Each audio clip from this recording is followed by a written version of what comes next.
તો અમરેલીના લાઠી અને ગ્રામ્ય વિસ્તારોમાં પણ વરસાદ નોંધાયો છે। લાઠીના રામપર તાજપર ગામમાં વરસાદ વરસ્યો। વાવણી બાદના વરસાદથી ખેડૂતોમાં ખુશી જોવા મળી છે। ભીમ અગિયારસે શ્રી ગણેશ કર્યા હતા ખેડૂતોએ વાવણીના અને હવે જે રીતે વરસાદ વરસી રહ્યો છે, રાજ્યમાં જે રીતે ચોમાસાનું આગમન થયું છે, ખેડૂતોએ આશા બાંધી દીધી છે કે આ વખતે પાક સારો લઈ શકાય તેમ છે, કારણ કે વરસાદ ધોધમાર વરસી રહ્યો છે।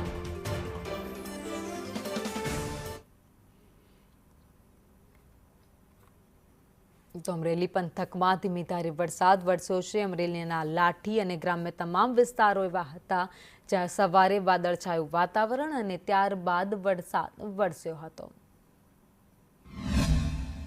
અમરેલી જિલ્લામાં જ્યારે બે દિવસના વિરામ બાદ ભારે બફારા અને અસહ્ય ગરમી બાદ ગઈકાલથી જે વાતાવરણ જે છે એ પલટાયું હતું અને સમગ્ર વિસ્તારની અંદર જે વરસાદી માહોલ સર્જાયો છે, ત્યારે લાઠી તાલુકાની અંદર પણ લાઠી સહિત ગ્રામ્ય વિસ્તારમાં વરસાદ જે છે હાલ મોડી રાતથી શરૂ થઈ ગયો છે। ત્યારે હું લાઠીના આપને સીધા દ્રશ્યો બતાવીશ કે જે હાલ ધીમી ધારે વરસાદ છે એ પડી રહ્યો છે। લાઠીની અંદર સમગ્ર વિસ્તારની અંદર લાઠીના આસપાસના ગ્રામ્ય વિસ્તારોમાં વાવણી પછીના પ્રથમ વરસાદથી ખેડૂતોમાં ખૂબ જ ખુશીનો માહોલ જોવા મળી રહ્યો છે। પ્રદીપ ઠાકર, સંદેશ ન્યૂઝ।